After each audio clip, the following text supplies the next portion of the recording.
Le marché de la méthanisation en France, c'est un marché qui évolue beaucoup.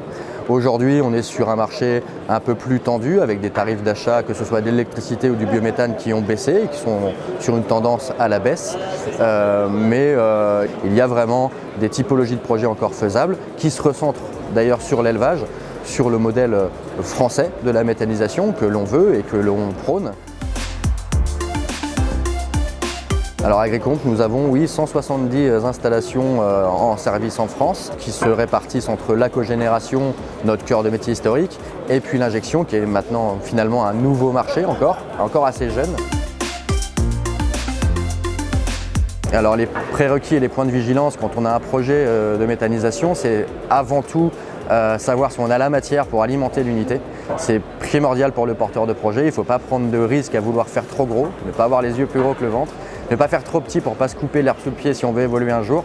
Donc ça, c'est un travail à faire avec le technico-commercial et le bureau d'études pour dimensionner l'installation comme elle doit être sur le projet en question. Alors le rapport du Sénat récemment sorti, c'est une bonne chose, le fait de vouloir créer un modèle français de la méthanisation, ce qui est déjà le cas finalement par nature. Je pense que c'est très bien, il ne faut vraiment pas reproduire le modèle allemand qui n'a pas lieu d'être en France puisqu'on a une agriculture totalement différente. L'opposition, c'est un gros sujet en ce moment.